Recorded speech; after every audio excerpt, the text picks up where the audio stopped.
વાર્તા છે ઢોલકપુર ગામની. ત્યાં બધા પક્ષીઓ હળી મળીને રહેતા હતા.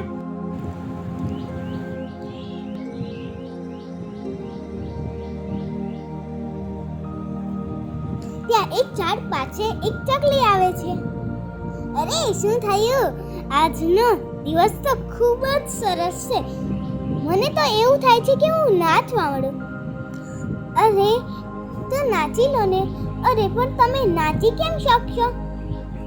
તમારો તો પગ જ જમીનની અંદર છે. પછી ઝાડ પોતાનું માથું હલાવે છે અને કહે છે કે લે મેં નાચી લીધું, તું પડી ગઈ. અરે ગંદુ ઝાડ! ત્યાં એક પોપૈયાનો વિસ્તાર હતો.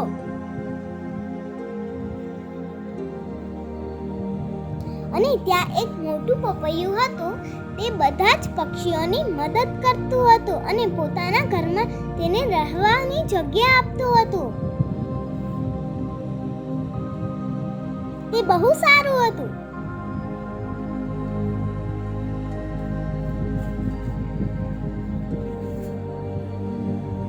એકવાર તેની પાસે કાળું કાગડો આવે છે. અરે પપૈયા ભાઈ, તમે મારા ઘરે મહેમાન આવે છે તો તમે તેમના માટે મને ઘર ભાડે આપી શકો છો કે નહીં? હા કાળું કાગડો, હું તને ઘર આપી શકું છું, પરંતુ તું ઘરને ગંદુ ના કરીશ. પછી ત્યાંથી મહેમાન આવીને વયા જાય છે અને પોપૈયા ભાઈનું ઘર તો ખૂબ જ ગંદુ થાય છે. તેને ખૂબ ગુસ્સો આવે છે. અરે મેં તને કહ્યું હતું ને કે તું તારા મહેમાનને કહેજે કે મારું ઘર ગંદુ ના કરે. અરે હવે મને શું લેવા દેવા તારા ઘરની સાથે? તો સાફ કરી લે ને. આવી કાગડાની વાતથી પોપૈયું ખૂબ રીસાઈ જાય છે.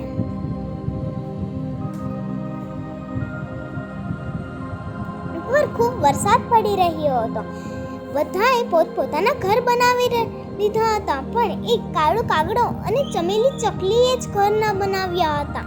કેમ કે ચમેલી ચકલીને જે ઘરને જોતું હતું તે તો તેને મળ્યું જ નહીં જંગલમાં. તે પોપૈયા ભાઈની પાસે આવે છે. પોપૈયા ભાઈ, તમે મને ઘર આપી શકો છો?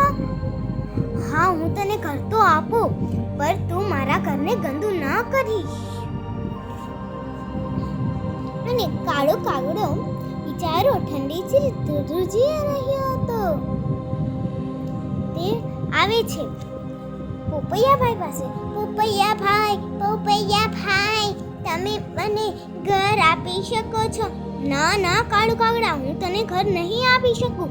તે તો મારું ઘર ખૂબ જ ગંદુ કરી નાખ્યું હતું અને અહીંયા પહેલેથી ચમેલી ચકલી રહે છે અને તને ઘરમાં જગ્યા નહીં મળે. ત્યાર પછી વરસાદ બંધ થઈ જાય છે અને પક્ષીઓ બધા જ પોતપોતાની જગ્યાએ વયા જાય છે. ત્યાં જ જંગલમાં બે બહુ ખતરનાક બાજ આવે છે અને તે કેટલાક પક્ષીઓને ખાઈ જાય છે.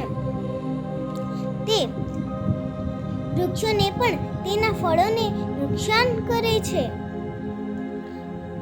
તે બાજ પોપૈયાની પાસે આવે છે. અરે પોપૈયા, હવે તારી વારી છે. બધા જ ઝાડને અમે નુકસાન કર્યું છે, હવે તું બાકી રહી ગયો. અરે ના ભાઈ, તમે મારા ફળોને અને મને નુકસાન ના કરતા. હું તો બધાને રહેવા માટે ઘર આપું છું. એનાથી મને કોઈ લેવા દેવા નથી. પછી તો તું જીવીશ નહીં. અમે તારા ફળને અને તને નુકસાન કરીશું. પછી અમને મજા આવશે. ત્યાં ચમેલી ચકલી આવી જાય છે અને પોપૈયા ભાઈને જોવે છે કે તેને એક બાજ હેરાન કરી રહ્યો હતો. એ બાજ, તું પોપૈયા ભાઈને હેરાન ના કરીશ. તારે પોપૈયા ભાઈને કઈ નુકસાન કરવું હોય તો તારે પહેલા મારી પાસે લડવું પડશે. અરે ચકલી, તું શું મારું બગાડી શકતી હતી? હા હું લડવા તૈયાર છું, તો આવી જા મેદાનમાં. અને ચકલીની અને બાજની લડાઈ ખૂબ વધી જાય છે અને ચકલી તેને જંગલની વચ્ચોવચ લાવે છે. ત્યાં શિકારીએ પહેલેથી જ ઝાડ વિછાયેલી હતી.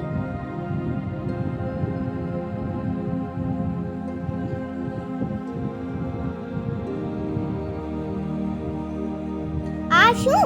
ચકલી તો બીજી તરફ ઉડી જાય છે અને બાજ ઝાડમાં ફસાઈ જાય છે. તે ઉડવાની ખૂબ કોશિશ કરે છે અને શિકારી તેને લઈ જાય છે. ચમેલી ચકલી પોપૈયા ભાઈની પાસે આવે છે.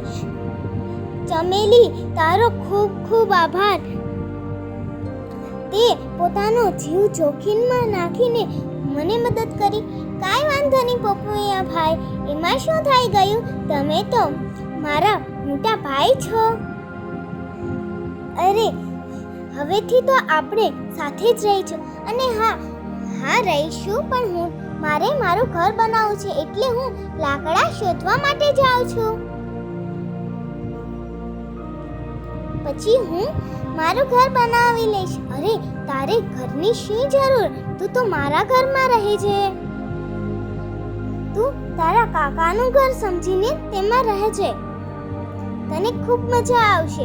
તું ગંદુ ના કરીશ. તું અને તારા બાળકોને પણ લેતી આવજે. તારા મોટા ભાઈનું ઘર સમજી લેજે. હા, આજથી પણ તમે મારા મોટા ભાઈ છો, પોપૈયા ભાઈ મોટા. એમ કરી પોપૈયા ભાઈ અને ચમેલી ચકલી ખૂબ ખુશી રહેવા લાગે છે.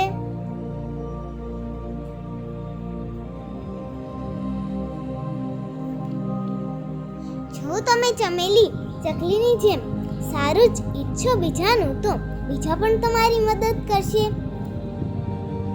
જો તમે બીજાની મદદ કરશો તો બીજા તમારી મદદ કરશે. જો તમે બાજની જેમ હશો તો તમને સારું નહીં મળે.